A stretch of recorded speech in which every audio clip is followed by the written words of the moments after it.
Hi, I'm Kirsten Pontius, and I want to give you 3 things to consider before you make your next move. Now, I am a wellness consultant, an integrative health coach. I work with expats in the traveling communities around being well and thriving in this very unique and often challenging lifestyle.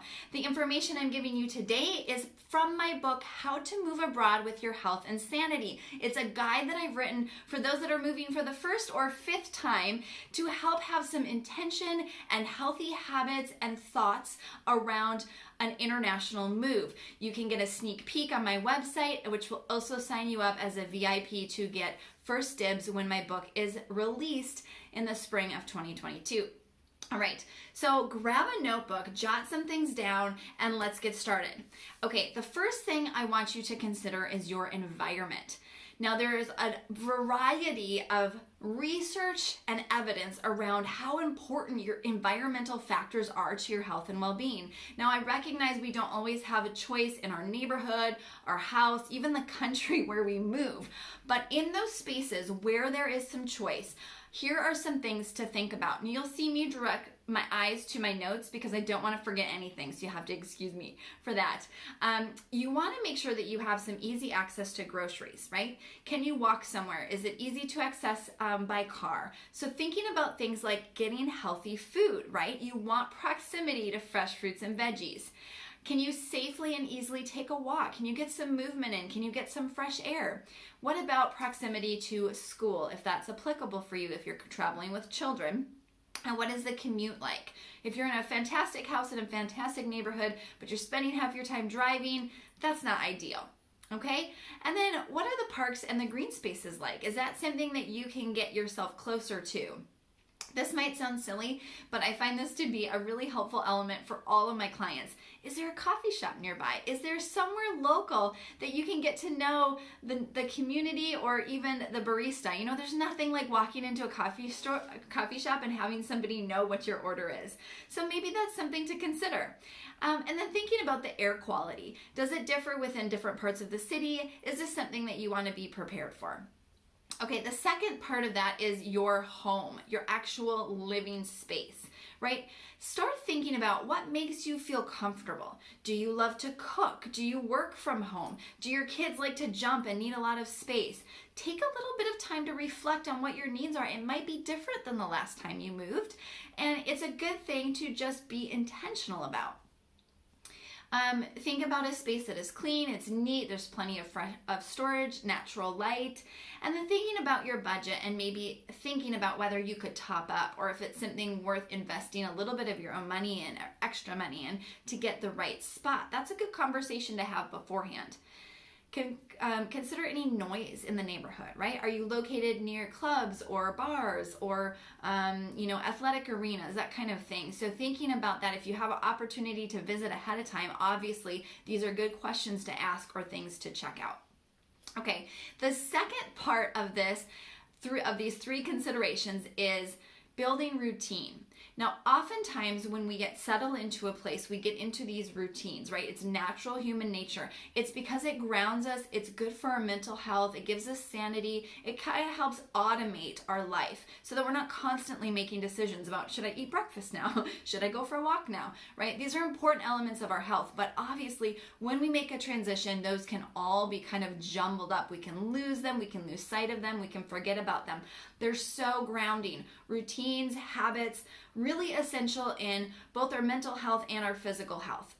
I want you to think about 3 different ways that you can incorporate habits into your life and into your move. You might want to start by thinking about some things that you do now that you really enjoy and how you can continue them when you move. Now, the first piece that I want you to think about is having a ritual.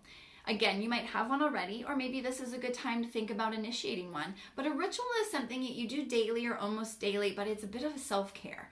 It's a breath, it's a pause, it's something that's nourishing kind of for your body and your soul. So this could be even just having a nice hot cup of coffee every morning at 9 o'clock, taking a break, breathing. It could be a short walk, it could be a meditation or a prayer, some journaling, something that is really going to fill you up and fill your cup. Okay, the second is what I just call a routine. So this is a habit that is maybe like exercise or adding some spinach to your smoothie. It's something that you do regularly that's really health oriented, something that you want to start automating into your life. For example, every morning I lie in bed, it takes me a few minutes to kind of wake up. I pop a headphone into my ear and I listen to a meditation as I wake up, right? This is a healthy activity that I want in my life. It's something I can start the day with. I love to stack routines on top of other things we already do. So in my example, I already wake up, I already lay in bed. Why not stick a headphone in, right? It could be the same for maybe you're doing some squats while you brush your teeth, or perhaps you are, every time you eat your evening meal, you do a walk afterwards. This is a routine that's kind of built onto something else you already do, a healthy habit, something that feels good and helps maintain your health goals. And the third is a rhythm. I like to talk about rhythms as being something that you do maybe on a weekly basis, and it brings in something that you value and something you want more of in your life. So maybe it's a weekly call to a family member. Maybe it's eating a vegetarian meal once a week because you're working on going plant-based. Maybe it's a weekly walk with your neighbor to try to get to know someone in the community. So this is something that's not done as frequently, but that kind of draws in on some of your values and helps kind of create a nice rhythm in your week.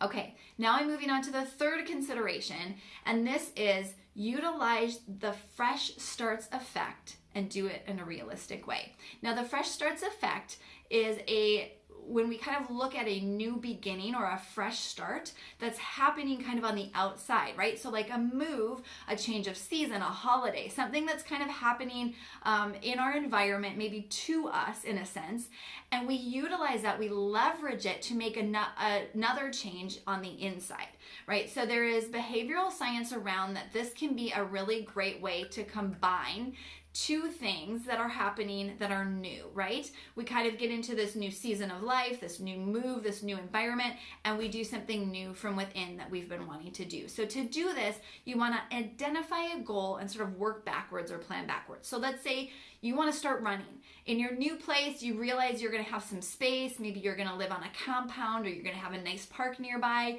You're going to start running. You have that opportunity. So maybe you start downloading a 5 to 10 or Couch to 5K app, or maybe you start to look at running plans, or you order your new pair of running shoes, right? So start to think about that goal, that fresh start that you're going to begin, and then plan it a little bit, work towards it. So when you make that move, you are ready to go. Okay, and then once you make the move, you've got your resources and you feel ready, plan a start date. Now you don't have to start running the first day you arrive in your new country in your new home, right? But look at the weeks and the days ahead and think about when would be a good day to start. Maybe it's a week after you get your shipment. Maybe it's after the kids start school. Maybe it's after you get over jet lag. Find a start date, put it in the calendar, and then do your best to stick to that. And that gives you a little bit of, kind of that goal marker of, okay, I've totally prepared for this. I'm going to give myself a moment to settle in. And then on this day, I'm going to begin. Right? And then with all behavior change, start small, right? So you're going to start running, do a run, walk, nice, slow, steady, begin. Or maybe you're going to start meditating and you have an app and you just do 2 minutes at a time every other day even, right? We're not looking for perfection. We're just looking for progress. So these are the 3 things I want you to think about as you get ready to make your move, okay? 1, environment. Ask those questions, look around, think about your values. 2, start building or thinking about a ritual, a routine, and a rhythm that you could either start now or prepare to start when you get there. And number 3, great time for a fresh start. Bring in a new part of your identity. Initiate something you've been wanting to do. This is a perfect opportunity. I hope that's helpful. Let me know in the comments, and I'll see you soon.